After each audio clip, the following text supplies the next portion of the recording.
আজকে বাংলাদেশ জাতীয়তাবাদী দলের সম্মানিত চেয়ারপারসন জনাব তারেক রহমান সাহেব এসেছিলেন বাংলাদেশ জামাত ইসলামীর আমির ডাক্তার শফিকুর রহমান সাহেবের সাথে একটি সৌজন্য সাক্ষাতে। তো সাক্ষাৎ পর্বটি আলহামদুলিল্লাহ প্রায় ঘণ্টাখানেক সময় চলেছে। তিনি 7টায় এসেছেন, 8টার দিকে তিনি বের হয়ে গিয়েছেন। আমাদের নেতৃবৃন্দের মধ্যে আমাদের সম্মানিত নায়েবে আমির জনাব ডাক্তার আবদুল্লাহ মোহাম্মদ তাহের, নবনির্বাচিত জাতীয় সংসদের সদস্য তিনি ছিলেন, আমরা ছিলাম। ওনার সাথে আরও কিছু দায়িত্বশীল নেতৃবৃন্দ ছিলেন, বিশেষ করে জনাব মির্জা ফখরুল ইসলাম আলমগীর সাহেব, মহাসচিব জাতীয়তাবাদী দল বিএনপির, এবং স্থায়ী কমিটির সদস্য জনাব নজরুল ইসলাম খান সহ আরও কিছু কেন্দ্রীয় নেতৃবৃন্দ তার সাথে ছিলেন। তো আজকের এই সাক্ষাৎ বিষয় নিয়ে আমাদের সম্মানিত নায়েবে আমির ডাক্তার সৈয়দ আবদুল্লাহ মোহাম্মদ তাহের ভাই এই পর্যায়ে আপনাদের সামনে তিনি ব্রিফ করছেন। জি, বিসমিল্লাহির রহমানির রহিম। সম্মানিত সাংবাদিকবৃন্দ, আসসালামু আলাইকুম। নির্বাচনোত্তর সম্ভাব্য প্রধানমন্ত্রী যিনি হবেন আমাদের জনাব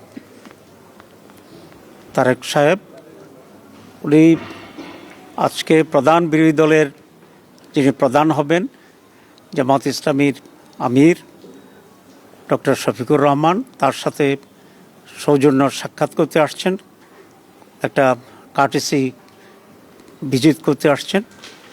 এটাকে আমরা ওয়েলকাম করি। আমি মনে করি এই ধরনের নিউ কালচার নিজেদের ভিতরে থাকাটা এটা একটা গুণগত পরিবর্তন। It's a good beginning. অত্যন্ত সাহায্যপূর্ণ পরিবেশে আলোচনা হয়েছে। আমরা দীর্ঘদিন বিএনপি এবং জামাত ইসলামী একসাথে স্বৈরাচার বিরুদ্ধে আন্দোলন করেছি, সংগ্রাম করেছি, গঠনে আমরা সরকারের অংশগ্রহণ ছিলাম। এখন একটা ফ্যাসিবাদের পতনের পরে আমরা দুটি দল আলাদাভাবে নির্বাচন করেছি, কিন্তু আমাদের ভিতরে আমরা আশা করি একটা সাহায্যপূর্ণ পরিবেশের মাধ্যমেই আগামী সময়গুলোকে আমরা রাষ্ট্র পরিচালনায় সরকার এবং বিরোধী দল সমন্বিতভাবেই আমরা দেশের জন্য কল্যাণমূলক কাজ করতে পারব। আমরা এই ব্যাপারে একমত হয়েছি যে সকলে মিলে একসাথেই একটা কনস্ট্রাকটিভ ফিউচার আমরা গ্রহণ করতে পারবো, একটি নতুন বাংলাদেশ আমরা গঠন করতে পারবো।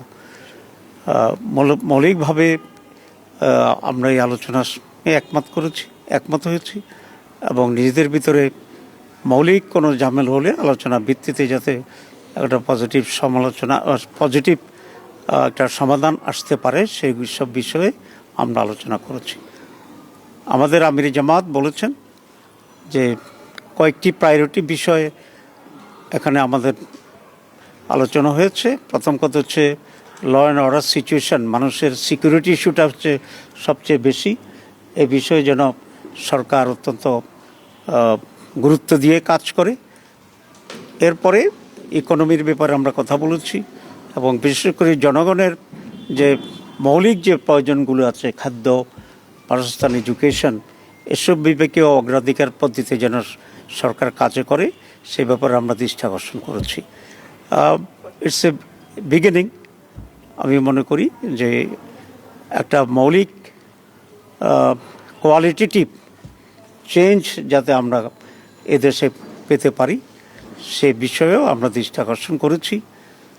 পজিটিভ যে কোনো বিষয় আছে আমরা বলেছি আমরা কোঅপারেট করব এবং জনগণের স্বার্থের বিরুদ্ধে এবং জনগণের কোনো কল্যাণের বিপরীতে যদি সেরকম কোনো ভূমিকা থাকে আমরা অবশ্যই সে ব্যাপারে আমরা প্রতিবাদ এবং ভূমিকা নেওয়ার জন্য আমরা প্রস্তুত আছি।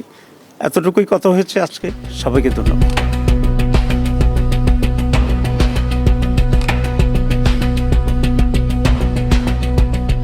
দিনাজপুর টিভি, মানুষের জীবনের কথা বলে।